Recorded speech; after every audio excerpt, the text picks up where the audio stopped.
Hi, I'm Matti Makes, and today I'm going to show you how to take a hank of yarn and make a ball. So a lot of people have bought hanks and not known what to do with them, and if you start pulling the yarn off of this without turning it into a ball first, it becomes a right mess.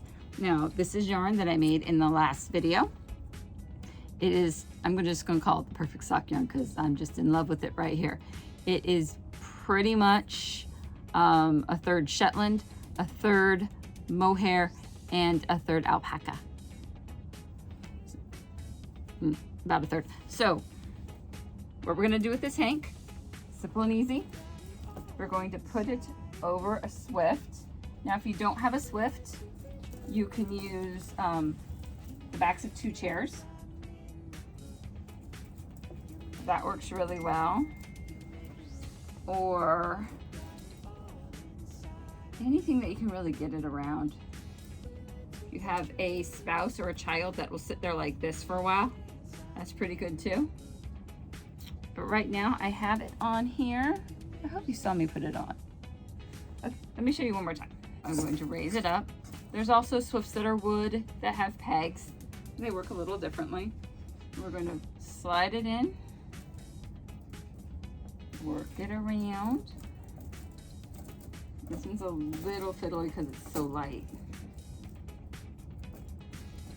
Just work it around. And then once you have it all the way around, but it's loose, pinch in, pull up. Because you want it to not slide off. Untie all the ties.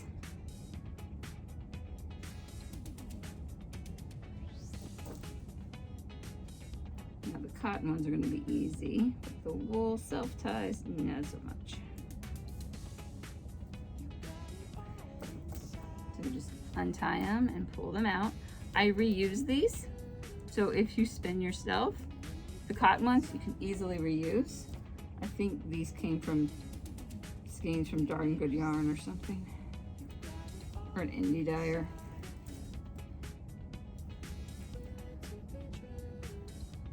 Those, and the other one I used the yarn to tie itself.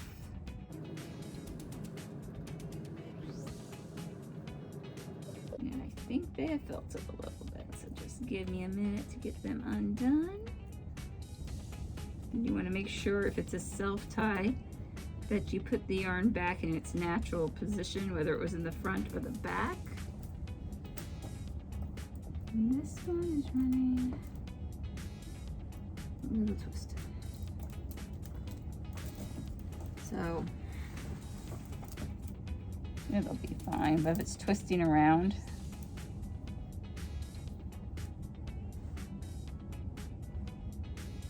you just want to sort it out. It's hard to show this without just showing my hands.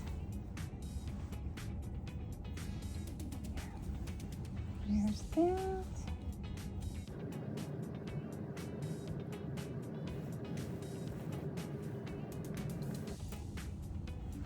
There, I think I found it loose now. All right, and here's our next self tie.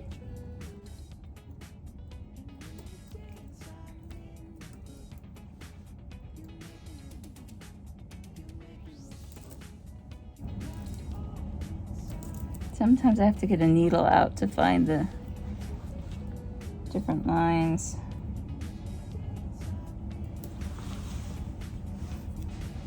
To see how the strands are looped around each other. You got a darning needle. Very helpful tool no matter what you're doing. It is pretty nice.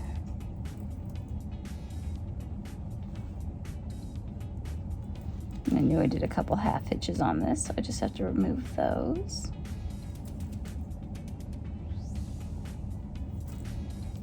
And sometimes they felt down and you will have to cut them, but I always try not to cut them. Because you never know when you just need that extra inch. Plain yarn chicken enough to know that extra inch is helpful. And that came from the front. And that folded off weird. Okay. And with the other end that I'm not going to be pulling from, I just make sure I get it out of the way.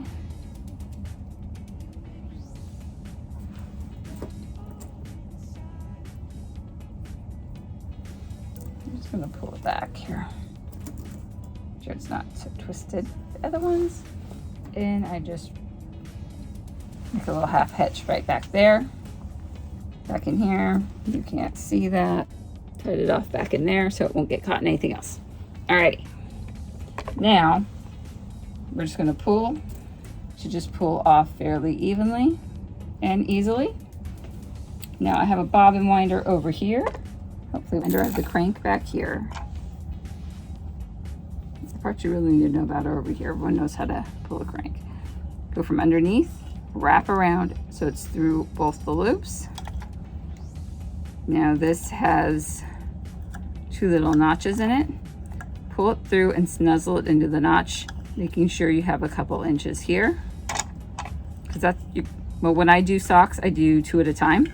So I'm going to pull from here and the outside.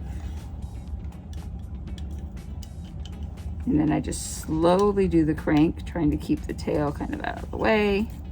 Then I put a little bit of tautness. And you see how it turns into this perfect little ball? You can see the swift go around. Love it. Okay, perfect. And you can get them going pretty fast. I don't want to get it going too fast. Oh, it's so soft. It's pretty even. All right. All the things you want in a hand spun. Soft but pretty even. Unless you're going for something different.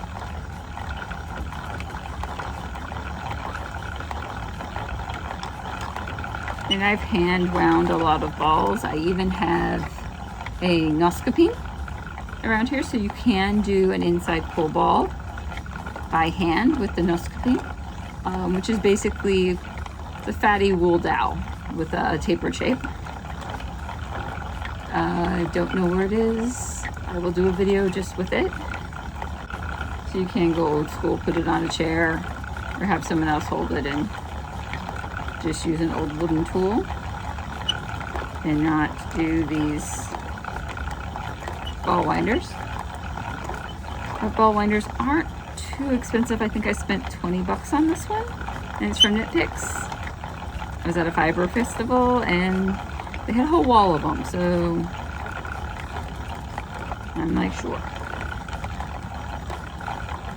Best thing ever, because I use it in spinning too. All right, we're coming to the end and we get to the last bit around. Okay, we're going to take this knot off like that. That will be the background. It's fine. See how perfect this is? Oh, so cute. So keep it taut.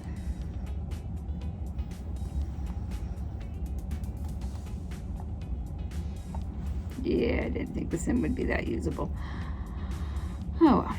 Splicing on this ball, so the end's a little weird. That's okay. So we want to take this end that we just had and just wrap it underneath